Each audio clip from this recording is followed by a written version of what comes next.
اللہ الرحمن الرحیم۔ آج 11 ذی القعدہ ہے اور 11 ہی جون ہے 1443 ہجری بمطابق 2022۔ فجر کے درس میں ناظرہ جب ہم پڑھتے ہیں تو کچھ آیات مبارکہ کا خلاصہ جیسا کہ روزانہ کچھ نہ کچھ آپ کو بتایا جاتا ہے، آج بھی اسی حوالے سے سورہ قیامہ جو ہے اس کا خلاصہ ہم سمجھیں،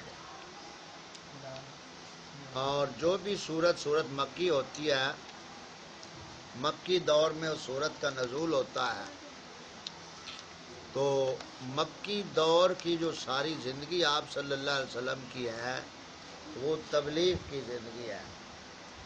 13 سالہ دور مکی زندگی ہے، تو اس وقت جو صورتیں نازل ہوئیں تو لوگوں کے نظریات کیا تھے، اس وقت جو مشرکین تھے، کفار تھے، ان میں سے آخرت کے حوالے سے وہ لوگ منکر تھے، یعنی آخرت نہیں آنی، بالکل قیامت نہیں آنی ہے، ہم نے دوبارہ نہیں اٹھنا ہے، جب یہ ہمارا جسم اور ہڈیاں گل سڑ جائیں گی تو پھر ہم دوبارہ کیسے زندہ ہو سکتے ہیں۔ یہ نظریات چل رہے تھے مشرکین عرب میں، اور وہاں کے جو کفار تھے آخرت کے منکر تھے۔ تو اس پس منظر میں اللہ تعالیٰ نے اپنے پیارے محبوب صلی اللہ علیہ وآلہ وسلم پہ سورہ مبارکہ کو نازل فرمایا اور قیامت کے قائم ہونے کو قسم کے ساتھ بیان فرمایا۔ قسم کے ساتھ، یہ جو واو ہوتی ہے نا، یا لا لفظ ہوتا ہے، یہ عربی میں اکثر جگہ پہ قسم کے معنی میں آتا ہے۔ تو اس میں بتایا یہ گیا کہ قیامت جو ہے وہ ضرور قائم ہونے والی ہے، وہ ضرور آئے گی۔ اور سورۃ یاسین میں بھی اس کا ذکر ہے کہ ایک کافر تھا تو وہ ہڈی اٹھا کر لے آیا، میت کی، مرے ہوئے آدمی کی ہڈی لے کر آیا، بارگاہ رسالت میں حاضر ہوا، تو وہ ہڈی پکڑ کر کہنے لگا، وہ جو کافر تھا، کہ معاذ اللہ نبی کریم صلی اللہ علیہ وسلم سے اس نے یہ کہا کہ اے محمد صلی اللہ علیہ وسلم، آپ یہ کہتے ہیں کہ یہ ہڈیاں دوبارہ زندہ ہوں گی، یہ جو میرے ہاتھ میں ہڈی، یہ دوبارہ بولیں گی، دوبارہ کلام کریں گے، یہ دوبارہ زندہ ہوں گی۔ جب اس نے یہ کہا تو پھر سورہ یاسین میں اللہ تعالیٰ نے قرآن پاک کی آیات وہاں نازل فرمائیں اور پیارے محبوب صلی اللہ علیہ وسلم سے فرمایا کہ محبوب صلی اللہ علیہ وسلم اس کافر سے پوچھیں کہ یہ اپنی پیدائش بھول گیا ہے، یہ اپنا پیدا ہونا بھول گیا ہے، یعنی ہڈی تو ابھی ایک چیز تو ہے نا جس سے آگے بنایا جا سکتا ہے، تو جب ہڈی ہی نہیں تھی یہ کیسے بنا؟ جب کچھ بھی نہیں تھا، اس کے وجود کی ہڈی ہی نہیں تھی، تب جو رب بنانے پہ قادر ہے وہ ہڈیوں کو بھی دوبارہ زندہ کرنے پر قادر ہے۔ تو اس پس منظر میں یہ سلسلہ چلا۔ تو سورہ قیامہ کو شروع اللہ تعالیٰ نے فرمایا لا اقسم بیوم القیامہ، اور روز قیامت کی قسم یاد فرماتا ہوں۔ اب اللہ تعالیٰ نے قیامت کو قسم کے ساتھ ذکر فرمایا، اور ایک بات یہ ذہن میں رکھو کہ اللہ تعالیٰ کے لیے قسم کے ساتھ لفظ کھاتا نہیں کہنا۔ اکثر کہا جاتا ہے نا قسم کھاتا ہوں،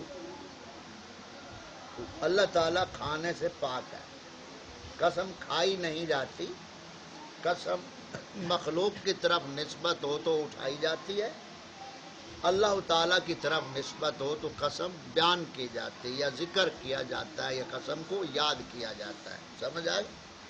یہ اکثر کہتے ہیں نا اللہ تعالیٰ نے قسم کھائی، یہ عام شہری میں بھی کہہ جاتے ہیں اور تقریروں میں بھی کہہ جاتے ہیں۔ تو قسم کھانا لفظ اللہ تعالیٰ کی ذات کے شان نہیں ہے، اٹھانا، یاد فرمانا، اسی لیے یہاں اعلیٰ حضرت کا یہ ترجمہ ہے روز قیامت کی قسم یاد فرماتا۔ ولا اقسم بنفس اللوامہ، بس اسی آیت پہ ہم نے تھوڑا سا بات کرنی ہے، بقیہ سارا مفہوم آپ کو سمجھ آ جائے گا۔ اور اس جان کی قسم جو اپنے اوپر ملامت کرے، بہت ملامت کرے۔ اپنے آپ نو ملامت کرنا دا مطلب کی ہوتا ہے؟ اپنے آپ نو ہر وقت ملامت کرنا، حب شرما، عدلیا، کتیا، کمینیا کی کر رہے ہیں، یعنی اپنے گناہاں تے ندامت ہونی، شرمندگی ہونی۔ یہ اصل میں ہدایت کی ابتدا ہے۔ اور یہاں جو اللہ تعالیٰ سورہ قیامہ میں یہ دوسری آیت میں آگے یہ فرما رہا ہے نفس لوامہ کے حوالے سے، تو آخرت سے آدمی منکر جب بنتا ہے جب وہ نفس کا غلام بن جاتا ہے، پھر وہ آخرت کو بھول جاتا ہے جب نفس کا غلام بن جائے۔ تو جو کافر ہیں وہ نفس کے غلام ہیں، نفس کی مانتے ہیں۔ اب نفس نے ہی انہیں کہا کہ ایسا خدا بناؤ پتھر تراش کر کہ ہمارے سامنے تو ہو، نہ وہ بولے، نہ کھائے، نہ پیے، نہ ہمیں کسی برائی سے روکے، لہذا ایسا خاموش خدا وہ تراشتے ہیں۔ تو یہ نفس کی اعتبار میں اصل میں وہ نفس کی پوجا ہے۔ سامنے ان کے تو ایک پتھر ہے نا، لیکن اصل میں وہ اپنی خواہش کی پوجا کر رہے ہیں۔ تو بنیاد یہ ہے، جیسے ہم نے پڑھا ہے گناہ کے درجوں میں، تو اب یہاں آپ کو وہ بات سمجھ آئے گی کہ اللہ تعالیٰ فرماتا ہے وَلَا أُقْسِمُ بِنَفْسِ اللَّوَّامَةِ، اور قسم اس جان کی قسم جو اپنے اوپر بہت ملامت کرے۔ تو گناہ کا معنی کیا ہوتا ہے؟ اللہ تعالیٰ کی نافرمانی۔ گناہ کا معنی کیا؟ اللہ تعالیٰ کی نافرمانی۔ جب میں آپ کو مخاطب کروں تو آپ سب بولا کرو، بولنے سے دماغ تازہ رہتا ہے۔ تو گناہ کا معنی ہے اللہ تعالیٰ کی نافرمانی۔ گناہ کا معنی کیا ہے؟ اللہ تعالیٰ کی نافرمانی۔ اللہ تعالیٰ نے گناہ کو تخلیق کیوں کیا ہے، یعنی پیدا کیوں کیا ہے؟ تاکہ نیکی کا اظہار ہو۔ اب نیکی کے مقابلے میں گناہ کو رکھا ہے نا، ضد ہے۔ اب دو پہلوان مقابلے میں ہوں تو جب ان کا مقابلہ ہو تو جو جیتے گا وہی فاتح قرار پائے گا نا۔ تو اسی طرح نیکی اور گناہ ایک دوسرے کی ضدیں ہیں۔ تو نیکی کو آدمی، نیکی کی قدر کب ہوگی اسے؟ جب وہ گناہ کو گناہ سمجھے گا اور اس سے بچے گا، تب اسے نیکی کی قدر ہوگی۔ اب پانی کی قدر اسے ہوتی ہے جو پیاسا ہو، شدید پیاس لگی ہو، اسے پانی کی قدر ہوتی ہے۔ اور جب پانی کی طلب ہی نہ ہو، بالکل پانی کی طلب ہی نہ ہو، تو جتنا اعلیٰ مشروب آپ اس کے سامنے رکھ دیں وہ خوشی سے اسے نہیں پیے گا۔ تو جب جس چیز کی قدر ہوتی ہے تب اس کا احساس ہوتا ہے۔ تو گناہ جو ہے اس کے بارے میں ہم نے پڑھا، گناہ کے درجے کتنے؟ تین۔ بس 4 منٹ ہمارے پاس اور ہیں اس بات کو یہاں سمیٹتے ہوئے۔ تو گناہ کے درجے کتنے پڑھے؟ تین درجے گناہ کے ہیں۔ پہلا درجہ کون سا ہے؟ گناہ کو گناہ سمجھنا۔ دوسرا گناہ کو گناہ نہ سمجھنا۔ اور تیسرا گناہ کر کے فخر کرنا۔ اب یہ جو پہلا درجہ ہے نا، گناہ کو گناہ سمجھنا، یہ اصل میں نفس لوامہ ہے، نفس لوامہ۔ اور جو گناہ کو گناہ نہ سمجھنا، یہ نفس امارہ ہے۔ کیا؟ نفس امارہ۔ اس کا ذکر 13ویں پارے کے شروع میں آتا ہے۔ یوسف علیہ السلام کے ذریعے جو اللہ تعالیٰ نے سمجھایا 13ویں پارے کے شروع میں، وہاں نفس امارہ ہے۔ نفس امارہ 13ویں پارے میں، وہاں آپ دیکھیں کیا لکھا ہے۔ ہاں، نفس ان النفس کیا ہے؟ ہاں، وما ابرئ نفسی ان النفس لامارۃ بالسوء، بے شک نفس تو برائی کا بڑا حکم دینے والا ہے۔ سمجھ آ گئی؟ تو یہ نفس امارہ جو ہے یہ رب تعالیٰ کے مقابلے میں ہے. جیسے فرعون، نمرود، ان کا جو نفس ہے وہ نفس امارہ تھا، خدا تعالیٰ کے مقابلے میں، یعنی حق کے مقابلے میں جو آ گیا وہ نفس امارہ کا شکار ہے. تو یہ اب دو قسمیں ہو گئی نا، نفس امارہ اور نفس لوامہ.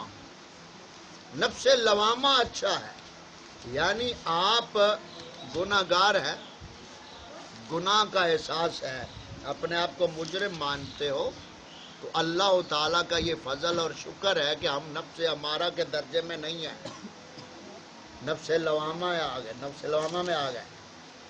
نفس لوامہ میں جب آدمی آ جاتا ہے تو اللہ تعالیٰ کی رحمت کے قریب ہو جاتا ہے، کیونکہ خود کو مجرم سمجھتا ہے اور گناہ گار کی طرف اللہ تعالیٰ کی رحمت متوجہ ہو جاتی ہے.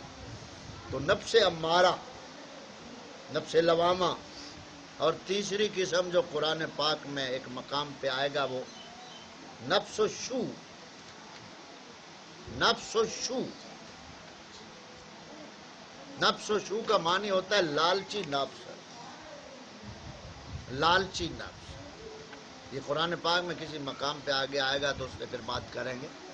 تو اس میں کیا ہے، یعنی محفوظ ہو گیا وہ جو نفس کے لالچ سے بچا لیا گیا. تو یہ نفس شو جو ہے یہ لالچی نفس ہے، یعنی نفس لالچ کے پیچھے ہی گمراہی پہ جاتا ہے نا. تو یہ تین طرح کے آیتیں ہیں قرآن پاک میں، نفس امارہ، نفس شو اور نفس لوامہ.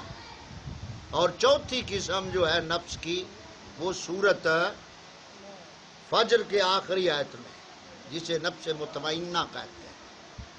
سورت فجر نکالو، دیکھو کہاں ہے.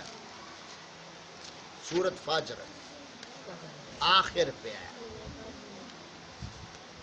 وہ بھی غالباً اسی 29 پارے میں ہے، یا آرام سے بیٹا نکالو، آرام سے نکالو. نفس مطمئنہ.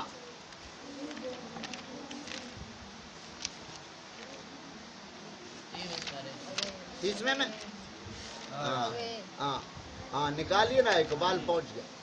نفس المطمئنہ، مطمئنہ. اب یہ کتنی قسم ہو گئی؟ 4. تو یہاں ہم ان چاروں قسموں کو اکٹھا کر کے آپ سمجھیں. سب سے پہلے جو بری ترین قسم ہے، بڑی بری ہے، وہ کیا ہے؟ نفس امارہ. وہ کیا ہے؟ نفس امارہ. اگر نفس ہے کیا؟ خواہش، خواہشات. نفس کیا ہے؟ خواہشات. مثلاً اب آپ بیٹھے ہیں کلاس میں پڑھ رہے ہیں، آپ کے ذہنوں میں یہ خواہش ہے کہ کاش ہم یہاں نہ پھنسے ہوتے، ہمارے ہاتھ میں ٹچ موبائل ہوتا اور ہم بستروں میں لیٹے ہوتے اور ہمیں کوئی مخاطب نہ کرتا. یہ آپ ذہن میں سوالات اور خواہشات ہیں نا، یہ خواہش ہے. مثلا اب آپ کے ذہن میں خواہش ہوگی جلدی چھٹی ہو، ہم نے یہ کام کرنا ہے، ہم نے یہ کرنا ہے، یعنی نفس کو راضی کرنے کے لیے. یہ خواہشات ہیں، یہ اصل نفس ہے.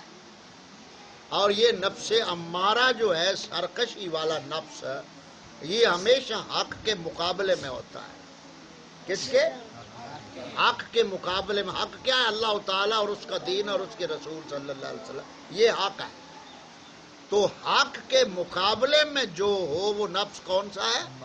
نفس امارہ. اس سے ہم اللہ کی پناہ مانگتے ہیں، اور اللہ تعالیٰ کے فضل سے اپنے شیخ کامل کی توجہ اور نظر فیض سے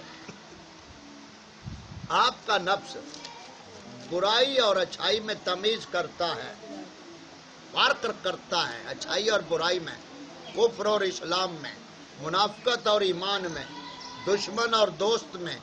اگر آپ کا نفس فرق کرتا ہے دینی حوالے سے تو سمجھو اللہ تعالیٰ کا فضل ہے کہ آپ کا یہ نفس سرکشی سے نکل آیا، اب یہ نفس لوامہ میں آ گیا.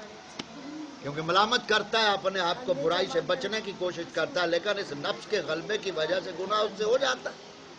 لیکن وہ پچھتاتا ہے گناہ ہو جائے، اللہ تعالیٰ کی طرف لوٹتا ہے، توبہ کرتا ہے تو لوٹتا ہے. یہ نفس لوامہ ہے.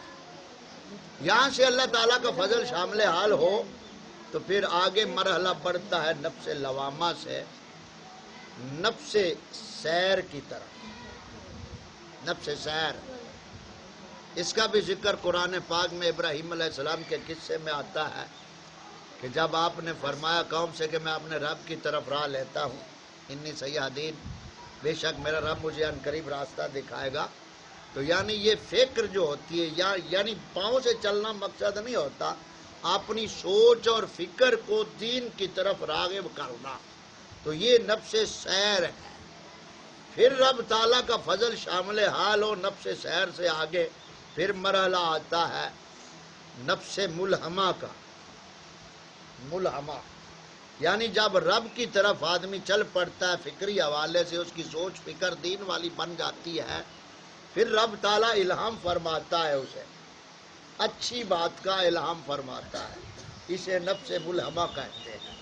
پھر اس سے آگے چلتے چلتے نفس مطمئنہ آ جاتا ہے، یہ جو سورت فجر میں آپ دیکھ رہے ہیں، یعنی پھر اس کا یقین جو ایمان ہوتا ہے نا، وہ اس طرح اطمینان میں ہر وقت رہتا ہے کہ جو بھی اس کے ساتھ ہو یا مخلوق میں جو کچھ ہو رہا ہو، وہ رب تعالیٰ کی رضا پہ راضی رہتا ہے، مطمئن رہتا ہے، اپنے لکھے ہوئے پہ وہ مطمئن رہتا ہے، رب تعالیٰ کا وہ ناشکری نہیں کرتا، رب تعالیٰ کا شکوہ نہیں کرتا ہے، جو اس کی طرف سے آئے اس کو قبول کرتا ہے خندہ پہچانی سے، تو یہ نفس مطمئنہ بن جاتا ہے۔ اب اس کی مثال آپ دیکھ لیں، ابراہیم علیہ السلام نے اللہ تعالیٰ کی بارگاہ میں عرض کی، سورۃ آل عمران میں یہ ذکر آتا ہے، بات کو سمجھو، بات ختم کرتے۔ ابراہیم علیہ السلام نے اللہ تعالیٰ کی بارگاہ میں عرض کی، میرے رب مجھے دکھا تو مردے کیسے زندہ کرے گا؟ تو اللہ تعالیٰ نے فرمایا اولم تؤمن، اے ابراہیم کیا تمہارا ایمان نہیں ہے کہ میں مردے زندہ کروں گا؟ تو عرض کی یا مولا ایمان تو ہے، پہلے ایمان ہے غیب کے دور پہ، اب میں آنکھوں سے دیکھنا چاہتا ہوں تاکہ میں یقین کی دولت تک پہنچ جاؤں اور مطمئن، میرا دل مطمئن ہو جائے۔ تو اللہ تعالیٰ نے اس پس منظر میں فرمایا کہ تم 4 پرندے لو، جانور 4 لو، ان کو ذبح کرو اور ان کے گوشت کو اکٹھا آپس میں مکس کر دو اور ان 4 جانوروں کے سارا اپنے پاس پہاڑ کے اوپر رکھو، پھر اس مردہ گوشت کو آپ پکاریں تو وہ دوڑتے ہوئے پرندے آپ کی بارگاہ میں حاضر ہو جائیں گے۔ تو سیدنا ابراہیم علیہ السلام نے اسی نفس لوامہ کو سمجھنے کے لیے یہ واقعہ قرآن سے ہم آپ کو بتا رہے ہیں، سمجھانے کی کوشش کر رہے ہیں، یہاں سمجھے یہ آخری بات کرتے ہیں۔ اب ابراہیم علیہ السلام نے 4 جانور لیے، مور، کبوتر، کوا اور چوتھا کیا تھا؟ مور، کبوتر، کوا، چوتھا بھی ایک تھا شاید ذہن میں آ جائے۔ تو یہ 4 پرندے، 4 جانور ابراہیم علیہ السلام نے لیے، ان 4 کو آپ نے ذبح فرما دی اور ان 4 کا گوشت آپس میں مکس کر دیا، ملا دیا، اور 4 کے جو سر تھے، کوا، چوتھا کوا، کوے کا ذکر کیا، مور، کبوتر، کوا، مور، کبوتر، کوا، کبوتر، مور، کبوتر، کوا، چوتھا ایک ہے ذہن میں نہیں آ رہا، خیر ان 4 کو آپ نے لیا۔ تو مرغ، مور، کبوتر، کوا، 4 سمجھ آ گئی، ذہن میں رکھیں، مور، کبوتر، کوا اور مرغ، کتنے ہو گئے؟ مور، کبوتر، کوا، یہ 4 جانور لیے۔ اب آپ نے انہی 4 کو ہی کیوں جانوروں سے لیا؟ جانور تو اور بھی تھے، اب سمجھانے کے لیے، جب ان 4 کو آپ نے ذبح کر دیا، ان کا گوشت آپس میں مکس کر دیا، سارے ان کے اکٹھے رکھے اور ان کو پکارا، تو جہاں گوشت اکٹھا تھا وہاں ان کے وہ ٹکڑے گوشت کے جو تھے وہ علیحدہ ہوتے ہوتے اٹھتے اپنے جو سر تھے نا ان کے ساتھ شامل ہو گئے اور وہ 4 پرندے زندہ ہو گئے۔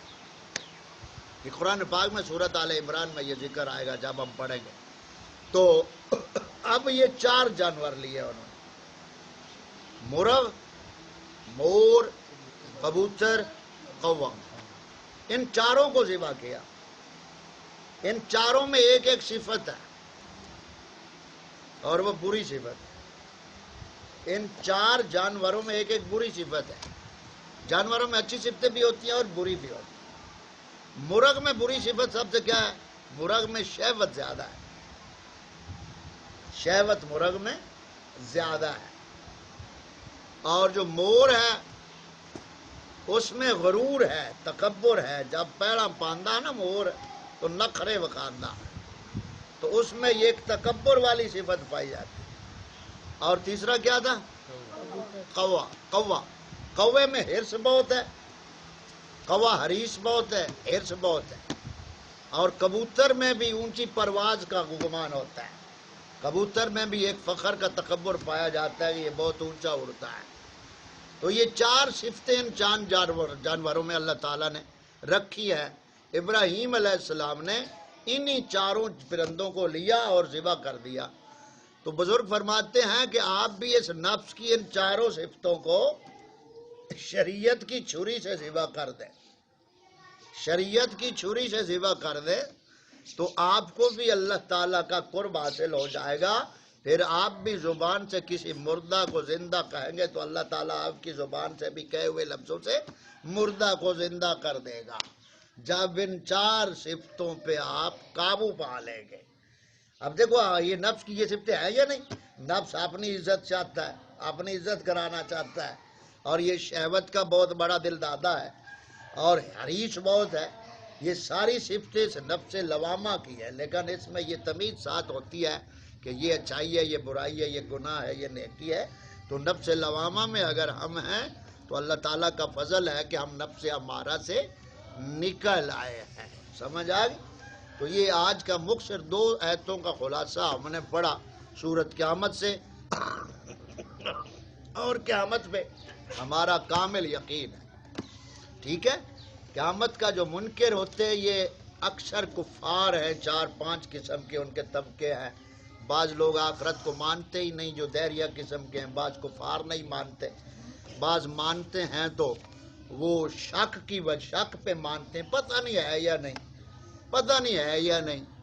اور بعض مانتے ہیں تو پھر وہ اس ارادے سے یقین سے مانتے ہیں کہ جیسے ہماری یہاں بلے بلے ہے ویسے ہماری آخرت میں بھی بلے بلے ہونی ہے. اور ایک قسم یہ ہے کہ جو یہ کہتے ہیں کہ بس دنیا میں ہم نے جو کچھ کر لیا یہ ہماری آخرت کے لیے بہتر ہے، آخرت کے لیے ہمیں علیحدہ کسی اور چیز کی ضرورت نہیں. یہ سارے نظریات آخرت کے حوالے سے باطل ہیں. اور مسلمان کا جو عقیدہ یقین ہے وہ یہ ہے کہ آخرت آنی ہے، ہر ایک کی جزا سزا اس کے سامنے ہونی ہے. ذرہ برابر نیکی جس نے کی ہوگی وہ بھی سامنے ہوگی اور ذرہ برابر برائی جس نے کی ہوگی وہ بھی سامنے ہوگی. اور ہمارا یہ آخرت پہ یقین کامل ہے. تو یہاں آج کا ہمارا یہ مختصر درس نفس کے حوالے سے مکمل ہوا. اسے تھوڑا سا گھما دو، توجہ سے سیدھے ہو کر بیٹھو،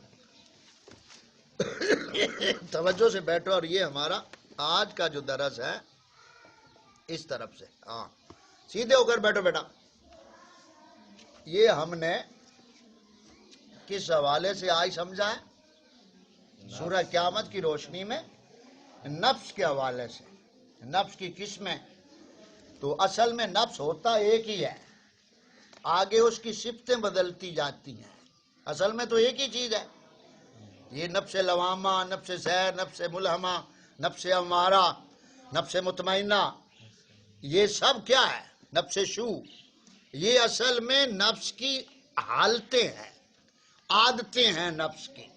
نفس ایک ہی ہے. اس کی مثال آپ یوں سمجھ لیں کہ پیچھے آپ کرنٹ بجلی کا اور آگے مختلف رنگ کے بلب لگے ہوں. اب بلبوں کی رنگت تو علیحدہ علیحدہ ہے لیکن کرنٹ پیچھے ایک ہی ہے. تو اصل میں نفس کی یہ حالتیں ہیں. جب ایک حالت سے دوسری حالت میں آتا ہے، پھر تیسری میں، پھر چوتھی میں، پھر آخر ہدایت پہ چلتے چلتے اسے اللہ تعالیٰ کا قرب نصیب ہوتا ہے. اور یہی اللہ والوں کا راستہ ہے. اس لیے ہمیں اسی راستے پہ قائم رہنا ہے. ہم سنی مسلمان ہیں، بس ہمارا یہ تعارف ہے. جہاں بھی آپ اپنا تعارف کرائیں یا آپ سے کوئی پوچھے آپ نے اہل سنت کہنا ہے، سمجھ آ گئی؟ حنفی، بریلوی یہ بعد میں، جب کوئی مد مقابل اس طرح کا ہو. ویسے ہمارا تعارف نام کیا ہے؟ اہل سنت ہے بھئی. ہم کون ہے؟ اہل سنت. اور یہ برل طبقہ جو نام مراد ہے، انہوں نے لفظ بریلوی کہہ کر اب پورے معاشرے اور دنیا میں یہ متعارف کرایا کہ یہ تو بریلوی ہیں، سنی نہیں ہیں. سمجھ آ گئی؟ تو ہمارا تعارف کیا ہے؟ اہل سنت. ہم کون ہیں؟ اہل سنت ہیں. کون ہیں ہم؟ اہل سنت ہیں. یہ تمام فرقے سکولوں کالجوں میں جہاں ہوتے ہیں نا، تو وہ بریلوی لفظ زیادہ استعمال کرتے ہیں. سمجھے؟ وہاں ہمیں بریلوی تعارف کی ضرورت نہیں ہے. اور ہم کیا ہیں؟ اہل سنت ہیں. سمجھ آ گئی؟ یہ ہمارا اس ملک میں تعارف ہے.